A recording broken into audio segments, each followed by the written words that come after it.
it's a lot more prevalent than people think. 1 in 10 people will actually suffer a seizure at some point in their life, and 1 in 26 will actually get diagnosed with epilepsy.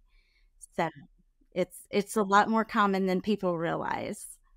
Hi there. Welcome to the Connecting KC podcast. I'm Rachel Kilmer, also known as Rach the Realtor on the internet, where I love, connecting all things KC. I'm a metro area real estate agent, retired sports reporter, and mom, and probably too old to call myself a TikToker, but honestly, that's how we got here. You can learn more at www.rachtherealtorkc.com. But this show is all about introducing you to all of the movers and shakers, interesting people, heartfelt stories, and funny quirks that make this vibrant community home. So let's get right to it with today's episode of Connecting KC. Today, I am joined by Holly Brady to talk about a very special cause. Holly is the president of the Purple Peace Foundation. It's based out of the Kansas City metro area. She holds a master's of education and spent 16 years teaching elementary school. She's married to her husband, Mark, and has 3 daughters, Hillary, Amanda, and Abby. In 2011, Amanda Brady died suddenly and unexpectedly from a seizure. And Holly and Mark then founded the foundation in the following months to connect with families living with epilepsy and spread awareness about epilepsy to others. This is the 6th year of the Purple Peace Foundation has been involved in the Epilepsy Awareness Day at Disneyland Expo, and they are so proud to have sponsored 8 families from the Midwest to be able to attend this year. That is so awesome. Holly, thank you for being here. I really appreciate you taking the time. Hi. Thanks for having me. Yes. So you guys have all kinds of things going on with your foundation, and we will get to that. But first, let's talk broad strokes for people that aren't familiar with epilepsy and kind of the families that you're dealing with here. What is epilepsy? What is the prevalence of it? That kind of thing. Okay. Epilepsy is also known as a seizure disorder. And usually when someone has at least 2 or more unprovoked seizures, they are typically diagnosed with a seizure disorder or epilepsy. In some cases, it's controlled by medication. Some cases, there are special diets that you can do that help control the seizures. And in some cases, they aren't controlled, and patients struggle to ever find something that works to help control those. So, I mean, it's a wide variety of different types of seizures, and no 2 cases are necessarily the same. So there's a lot of confusion and misunderstanding. It takes a long time to get a diagnosis sometimes, and it's a lot more prevalent than people think. 1 in 10 people will actually suffer a seizure at some point in their life, and 1 in 26 will actually get diagnosed with epilepsy. So it's a lot more common than people realize. Yeah, I had no idea. Is there an age range that it's more prevalent for? It usually is more prevalent with children or with older adults, but it can happen at any age. And just, sometimes people in their 30s all of a sudden start having seizures and have never had them in the past, as well as older adults that sometimes start having them as they, get up in years. So. And how much do we, as a medical community in our country, know about it? Do we know what causes it, or is it still no? Okay. Wow. Yeah, it is very, there are so many unknowns, and they're making lots and lots of progress. And there's a lot of groups out there that are helping with, different research and studies that can be done. But the brain is still a mystery. It is one of the oldest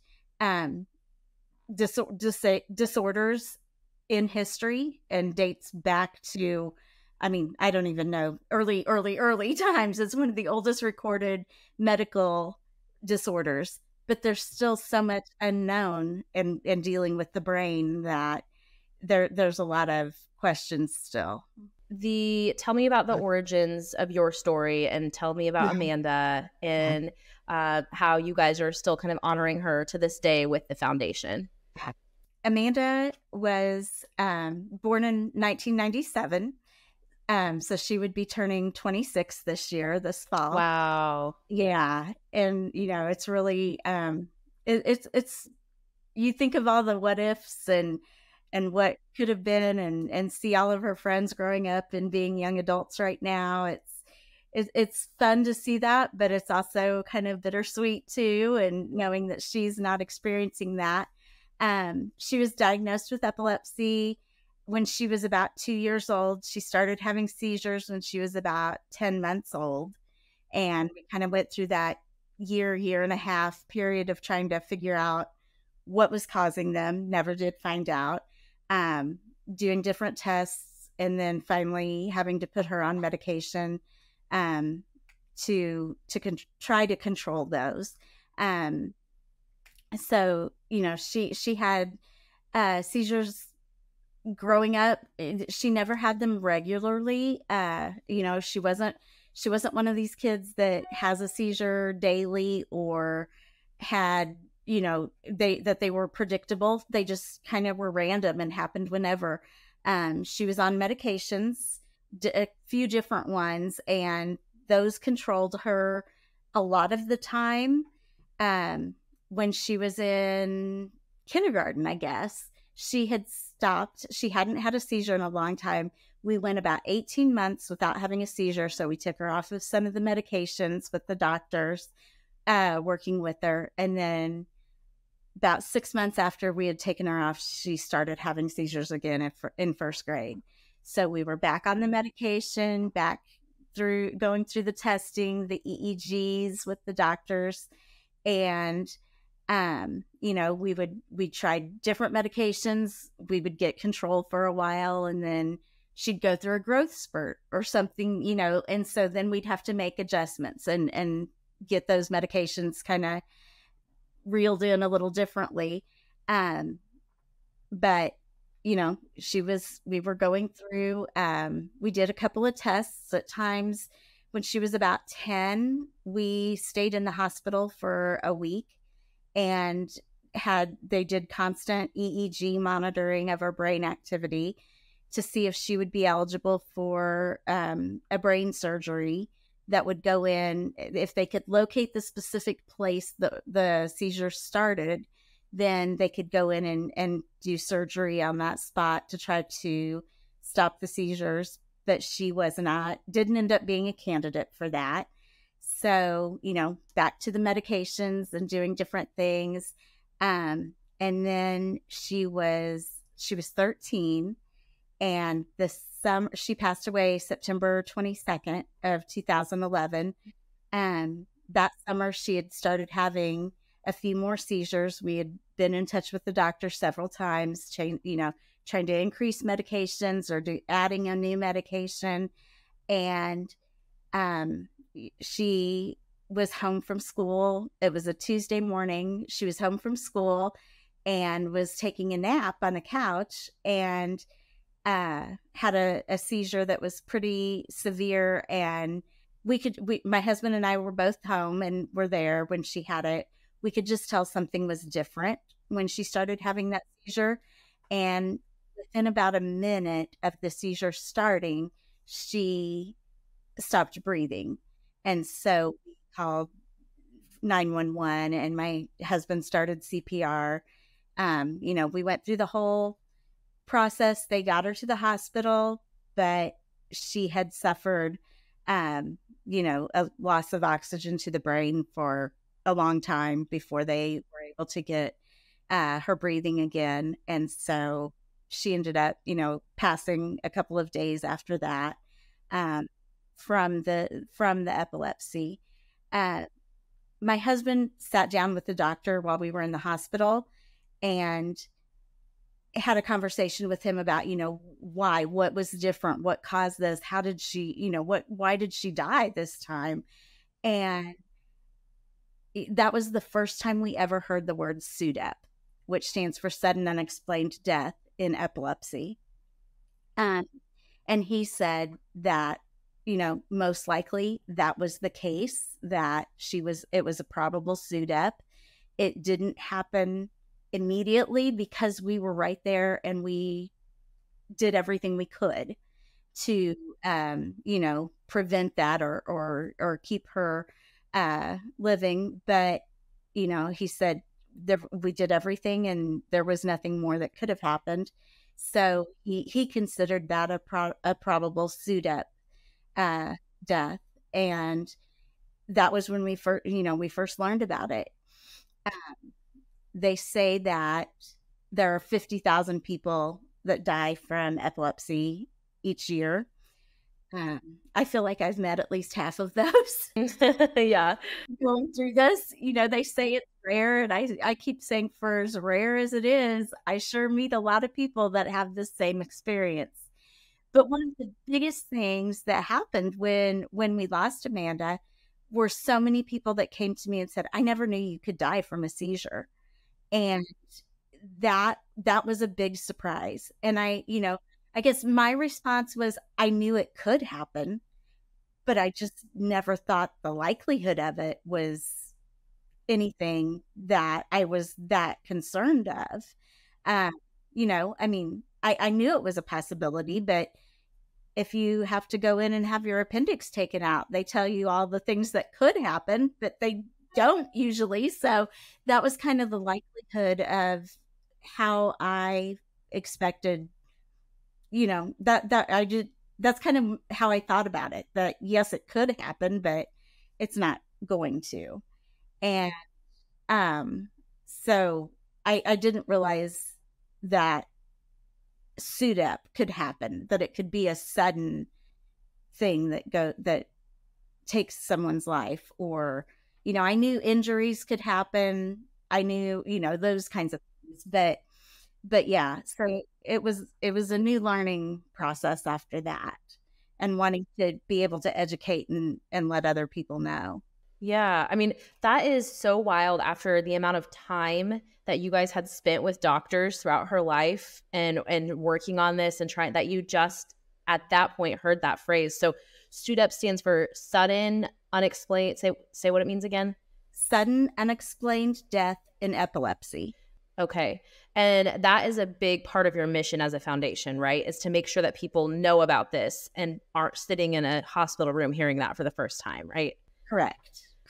And how do you go about those conversations with families that, are living with an epileptic loved one? Yes, it is hard. It is hard. And that's what I always tell people, this is our story, but it's not every person that has epilepsy's story.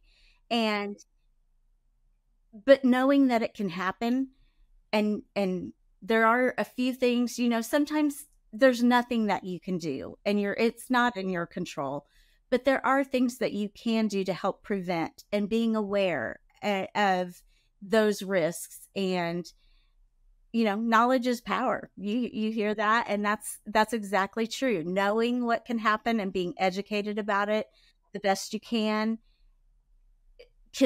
help.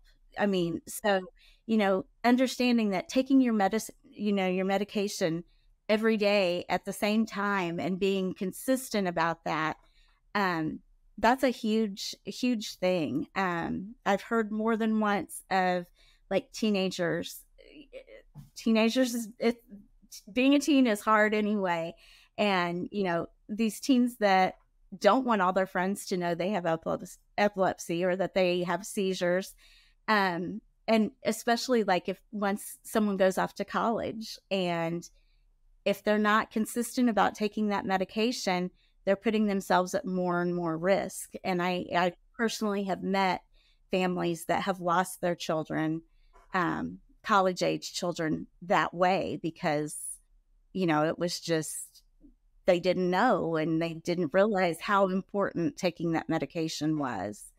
And that's just one thing that you can help. But understanding and knowing if you have certain triggers that cause provoke your seizures. For Amanda, she was photosensitive. Not everyone with epilepsy is, but flashing lights would trigger her seizures, and even a ceiling fan could trigger her seizures. Just that motion and the way that it affected the light in a room had caused her to have a seizure at times. So, understanding and knowing those risks is very helpful.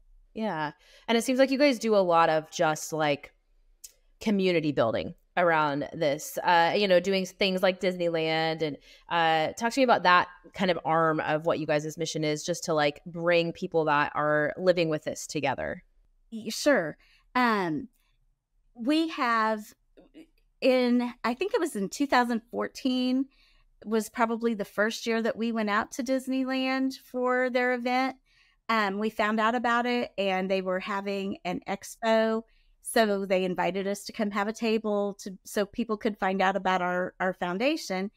And we just went out that year, just us, and we started the event started growing. It went from a half day expo for about 3 hours to now it's a full 2 days expo with doctors that come in and speak, and every kind of seizure monitor and medical companies and all of these resources and things that set up and have information available all in one place. And for 2 days, that's all they do. All we do is be able to talk to families that are from all over the country that come to get, find out about all the new devices, or companies like our foundation that are out there just to support and be a network, and a resource to them for different, different needs.